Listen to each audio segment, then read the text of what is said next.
what is going on. Over the next 10 minutes or so, I want you to really sit back and really think with me with what I'm going to say. I truly believe that this world is set up in a very controlled, unique, no such thing as coincidence kind of way. And maybe you do too. I don't believe that you just stumbled upon this video for no reason. And with the words that I'm going to say, it might spark something or trigger some thoughts.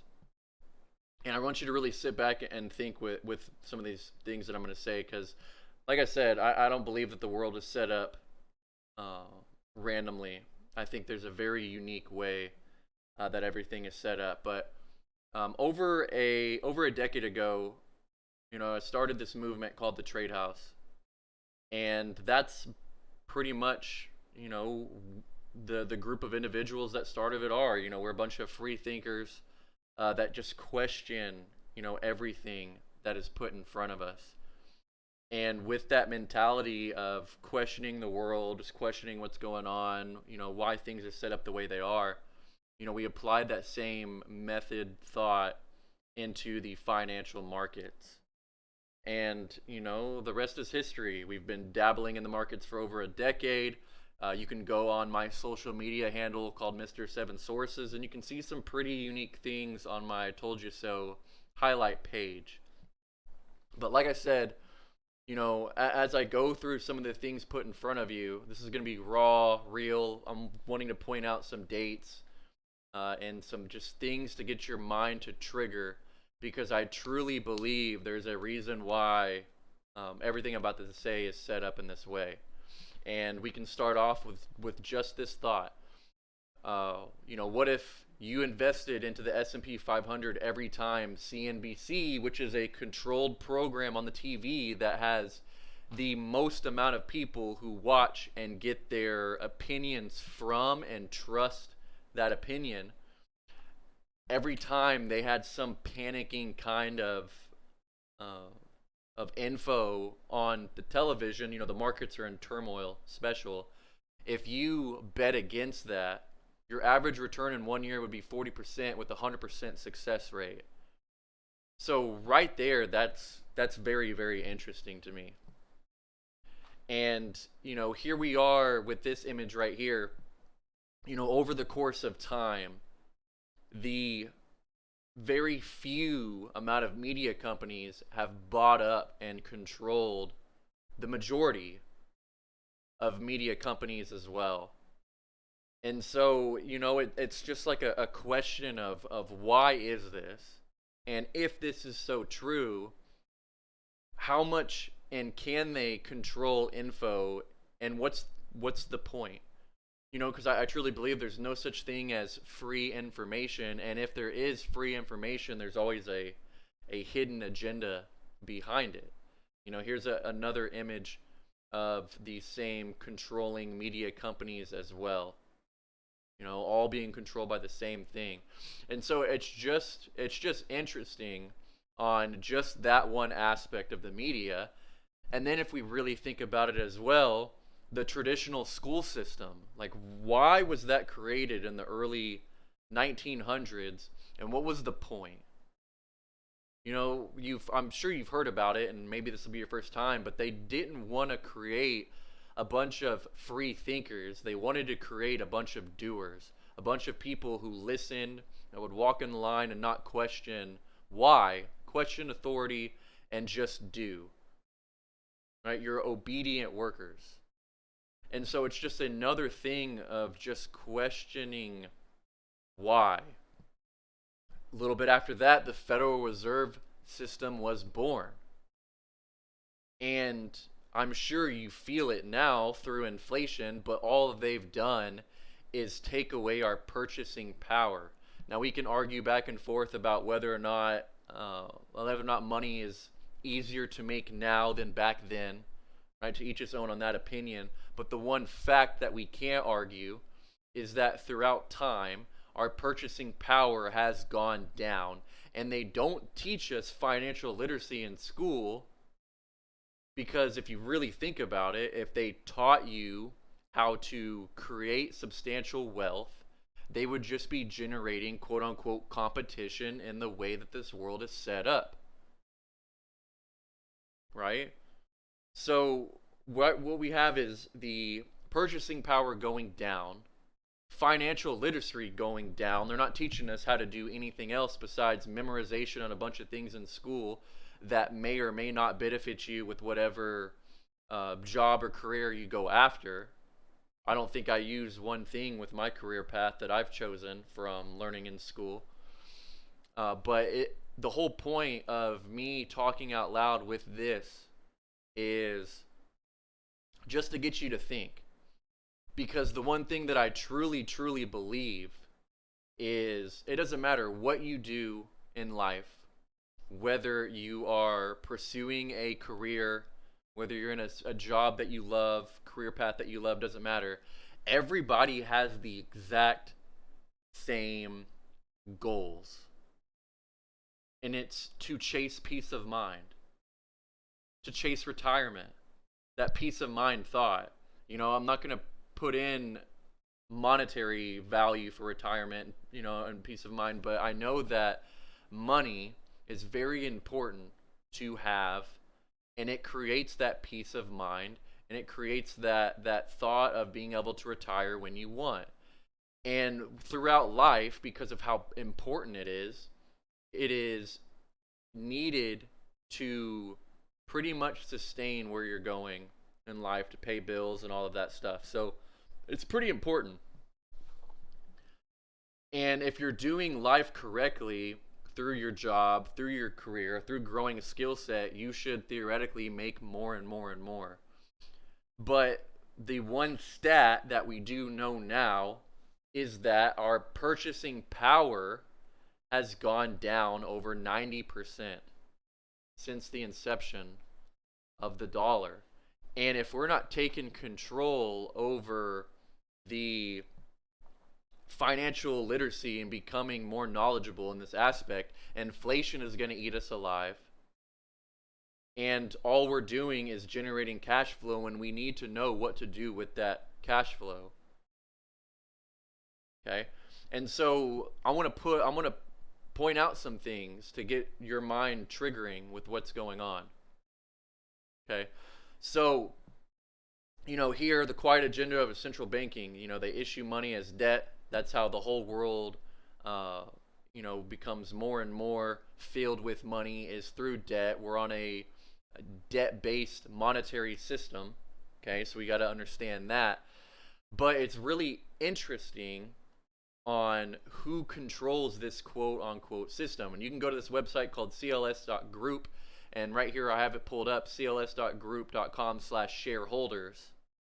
And this is the system that was made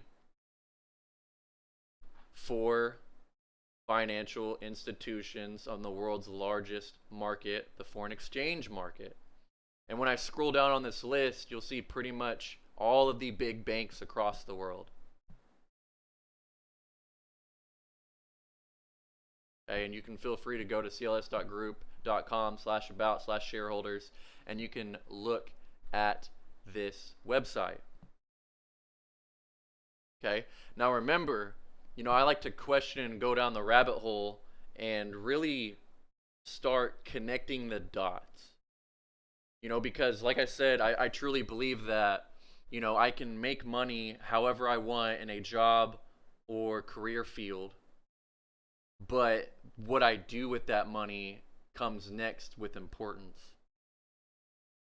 Whether I invest in the long term, and maybe you've came across some individuals, as well as maybe you think the same thing. Trading is gambling, or trading is for rich people, investing is for rich people, the stock market is for rich people, the stock market is gambling. The stock market, all the average person does is lose. All of this is just programming ideas, because I can challenge that thought and argue that thought. And if you just take the time to really listen to what I'm saying and allow me to point out some breadcrumbs in that trail to get you to think maybe I can change your mind on that.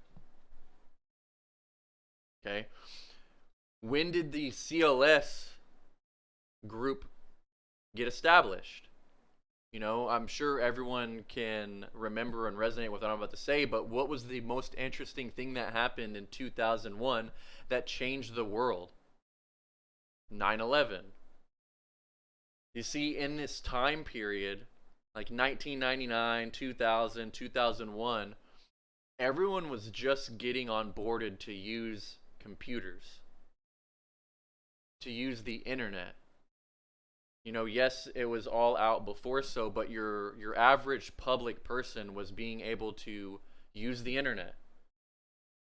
And so 9/11 changed a lot of things, and people were just now getting access to the internet. Well, to trade in the foreign exchange market, you needed a lot of money, or you needed a connection to a bank or a person that worked in a bank. Versus after this point, people started getting on the internet, people started using computers and getting access to leverage to allow them to trade in the market with less money. And the whole point of this system was to create a risk off settlement. It's the whole point. We protect our settlement members and their clients from most significant risk, settlement risk. They're offsetting the risk for these people. Okay? So if they're going to offset that risk for these people, what are they going to do for the average person that's just now experiencing connecting to the market? They're going to create the retail market. And so BabyPips.com, which is a very, very popular website, we can see on SimilarWeb here that over 2 million to 3 million people, this changes every month, goes to this website to gather information on learning how to trade. Okay, so they've created this market in 2005 for, in my opinion, to create the average retail way of learning about the market and reacting to what the market tells you. So they create the retail market to offset risk for these people who control the market. And then when you type in how many people lose in Forex and stocks, you get 70 to 90%, 95%, 70, 90%. 90% of day traders lose money. And so it's just like, okay, so let's free think for a second. It's either A, I can just accept that, most people lose, and so I'm not even going to participate and try. Or I can ask the question of why. Why does this statistic exist? And if it does exist, is there a potential way of doing something different than everybody else that could potentially make me actually win? And please, again, go to my social media at Mr. Seven Sources on Instagram and go to my I Told You So highlight page, because I challenge this narrative publicly and post about it, and it challenges all of what I'm showing you now, and it was able to yield substantial gains. Now, past performance doesn't dictate future results, but all I'm wanting to do is trigger your thinking. Because if the majority lose, and the majority lose because the majority go here, because this website is popular, then why would I want to trade like the majority? Maybe I can challenge the opposite way of the majority. And so then you start going in this rabbit hole to that website, and then you start researching into a bunch of books that were published in the 70s and the 80s. And it's like none of that information is even on this website. So it's like, to me, they're suppressing great information because information is controlled. It's the same way when you go onto your when you go into Chat GBT or Grok, they're going to push you to this website. If you ask Google where to trade, it's going to push you to this website. These algorithm search engines are controlled. Everything in this world is, in my opinion, controlled. And so I ask why.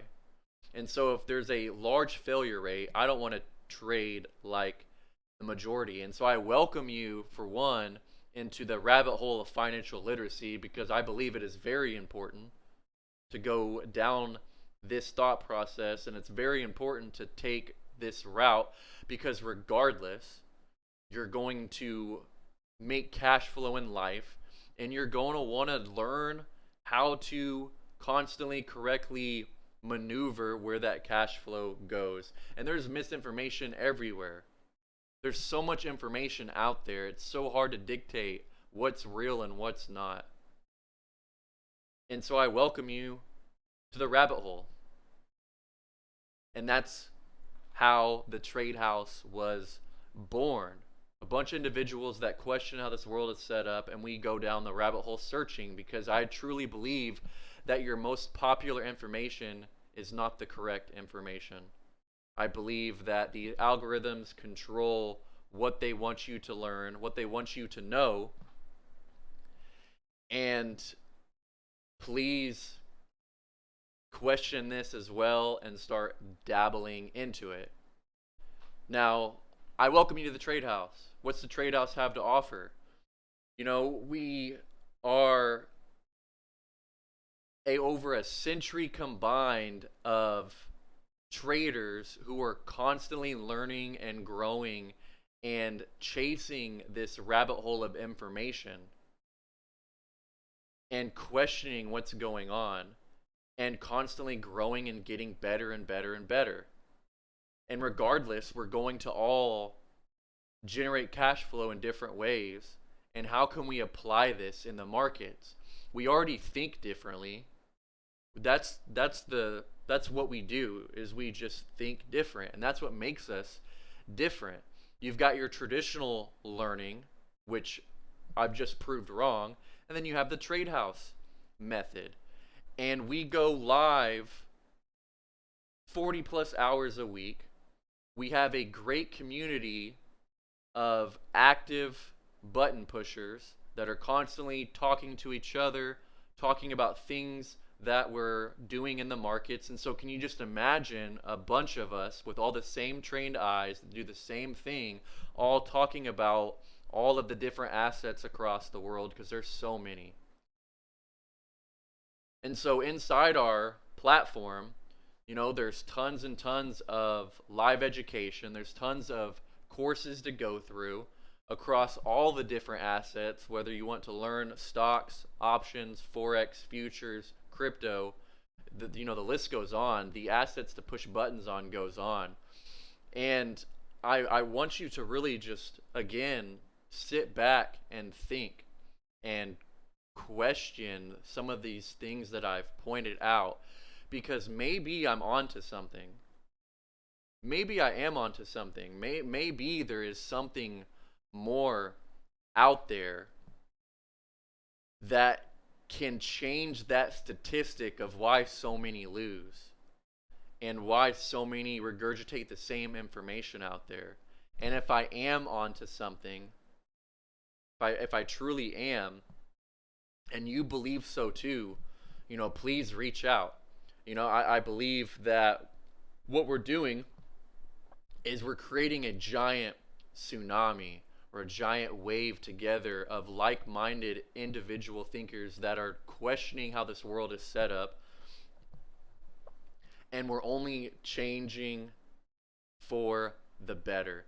So if you wish to really see what we're about, I welcome you to the Trade House, to where we think differently, we do things differently, and we opt into the markets in a different way that has produced track record verified results, and we're only getting better and better and better.